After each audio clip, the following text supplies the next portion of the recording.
Okay, so imagine this, right? You're heading out the door, and you don't have to grab your wallet, your passport, or even your work ID. Yeah. It might sound crazy, but in the future, everything you need could be right there on your device. Securely, too. That's the key, right? Absolutely. And the driving force behind all this. It's Web3. Welcome back to the channel, everyone. Today, we're going to really dig into what Web3 is all about, what it means for you. Yeah, first. And then we're going to explore NFTs and the Metaverse, two of the biggest, most talked about parts of this whole next evolution of the internet. What do you think? Where should we start?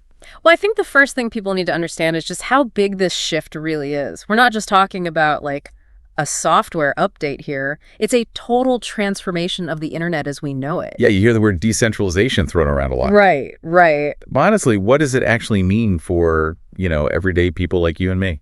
So think about it this way. Web 2, what we're using now, it's all about these big platforms, right? Facebook, Google, Right. Amazon. Exactly. They control all the data. They decide how it gets used, how they make money off of it. You basically live on their servers, with your social media, your shopping accounts, everything. And Web3 is like flipping that whole system on its head, right? That's the goal. Web 3 wants to give that control back to the users. Okay, but how? I mean, that's a huge change. Yeah. So one of the big ideas is something called decentralized identity, or DD. DD. Basically, instead of Facebook or Google having all your info, you manage your own digital ID.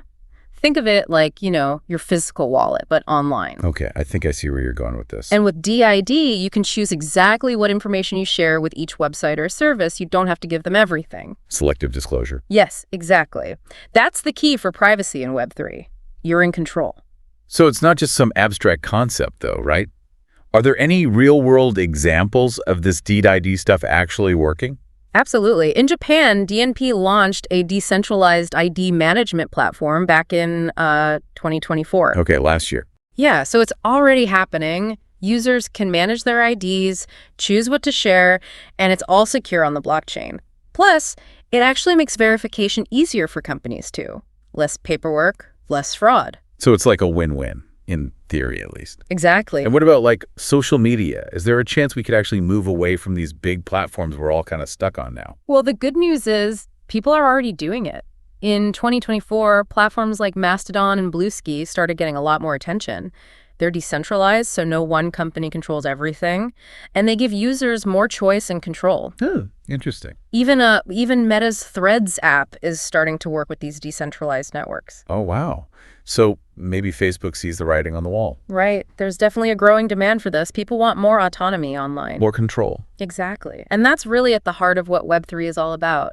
Empowering individuals in the digital space. Taking ownership of your data, your identity, your online experience. And choosing to be part of networks that actually respect your privacy, your rights. Which is a big change from how things work now. Right. And it doesn't stop there. We're seeing Web3 impacting how people work, too, with DAOs. DAOs. Decentralized autonomous organizations. These are basically online communities that operate like companies, but they're run by the community itself. So no bosses, no CEOs calling all the shots. Exactly. Decisions are made collectively, often through voting, and everyone can contribute and get rewarded. Sounds pretty radical, I gotta say. It is, but it offers a lot of potential. You could have more flexible work arrangements, more transparency in how things are run, global collaboration on projects that actually matter to you. So is this actually happening? Are people quitting their jobs to join these DAOs? Well, the idea of a decentralized workforce is definitely gaining traction. Okay.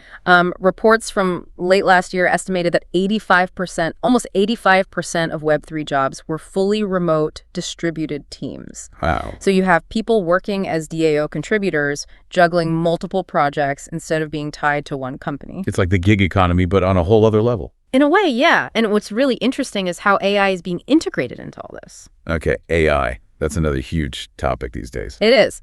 And decentralized teams are using it to automate tasks, make things more efficient, but they're also using blockchain to track and verify the AI's decisions so it's transparent, accountable. So they're using one cutting-edge technology to keep another one in check. That's smart. Right. At ETH Denver this year, there was a lot of talk about AI DAOs, basically autonomous agents running on the blockchain. Okay, that's getting pretty futuristic. It is. Right. But the idea is that blockchain could provide a way to ensure human oversight of AI, which is crucial. Yeah, especially as AI gets more and more powerful. Absolutely. All right, so we've covered a lot of ground here with Web3, decentralization, user control, new ways of working, AI integration. But let's shift gears a bit and talk about NFTs. Everyone's talking about them, but I think a lot of people are still confused about what they actually are. Right. So NFTs, break it down for us. What's the big deal? NFTs, or non-fungible tokens, they're basically unique digital assets, like a digital certificate of authenticity tied to a specific piece of content.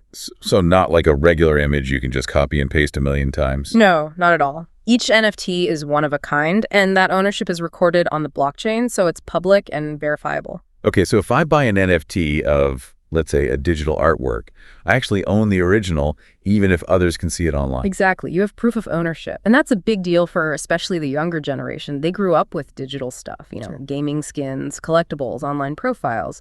For them, owning a unique digital asset just makes sense. It's like they value these digital things as much as, or maybe even more than, physical objects. Right. And NFTs give them a way to own, trade, and potentially profit from that. And for creators, it's a whole new way to sell their work directly to collectors, right? Absolutely. NFTs cut out the middleman. Artists get more control, and they can even earn royalties on future sales. That's huge.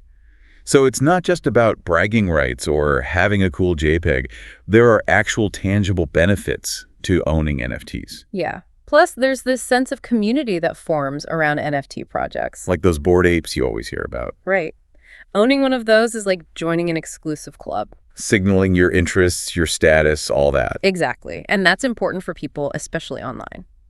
Okay, so we've talked about what NFTs are, why they're appealing, but let's be real, there's got to be a downside, right? It can't all be sunshine and rainbows. Oh, of course. Like any new technology, there are risks. The market is volatile, which means you could lose money. There are scams and fraud to watch out for, fake projects, stolen art, things like that. Right.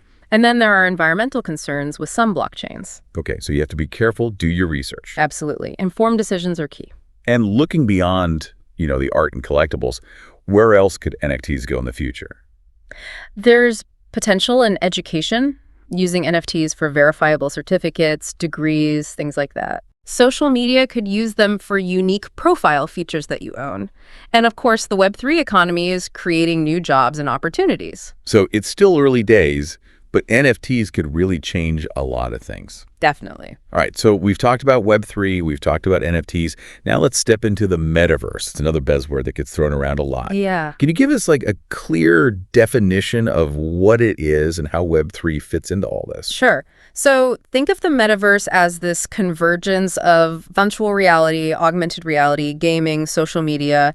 It's all about creating more immersive digital experiences. Okay, so like putting on a VR headset and hanging out with friends in a virtual world. Yeah, that's part of it. But the Web3 vision of the Metaverse is different. It's all about decentralization, user ownership. So not just a virtual world controlled by one big company. Right. This is about you owning a piece of that virtual world. And that's where NFTs come in, right? Exactly. You could own virtual land as an NFT, digital items, even your avatar could be an NFT that you control. So it's like, I can actually invest in this virtual space, build things, create value. Exactly.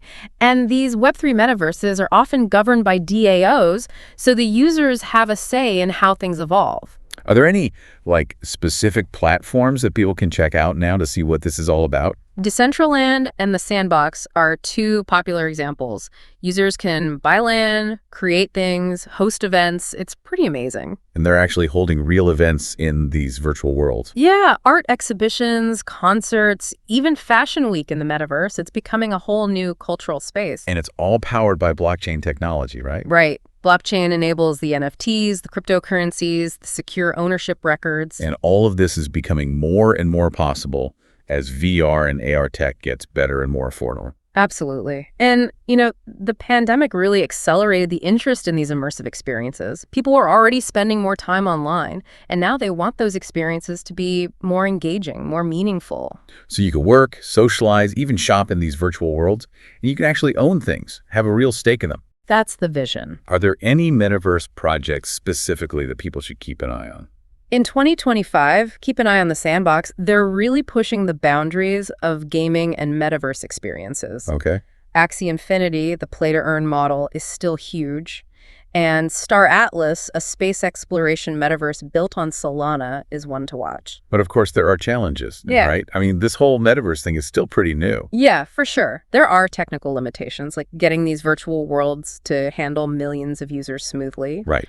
The cost of VR gear is still an issue for some people. And there are probably a ton of legal and ethical questions that need to be figured out, like how do you protect privacy in the metaverse? What happens if someone steals your virtual assets? Absolutely. And then there are economic risks, the market volatility we talked about with cryptocurrencies, the potential for a digital divide where some people are left behind. So lots to figure out. Mhm. But despite the challenges, what trends do you see shaping the future of the metaverse? What should we be paying attention to? I think we'll see even more realistic avatars and environments as the tech improves. AI will play a bigger role, and we'll have to address the ethical and legal questions around that. Okay. Economically, I think we'll see more investment in virtual real estate, virtual services, all kinds of new opportunities. And of course, we'll see how these virtual worlds impact our social interactions, our identities. Absolutely. So to sum up, Web3, NFTs, the metaverse, they're all interconnected, and they have the potential to really change how we experience the digital world. Yeah, and it all comes back to that idea of decentralization, giving users more control, more ownership, more freedom. And as these technologies evolve, I think the big question is, how will they shape our lives, our identities, our societies? It's pretty mind-blowing to think about. It is. It's a whole new frontier. And if you're as fascinated by all of this as we are, we'd love for you to join us on this journey. Follow us, share this episode, and let's explore these fascinating tech shifts together. Thanks for listening.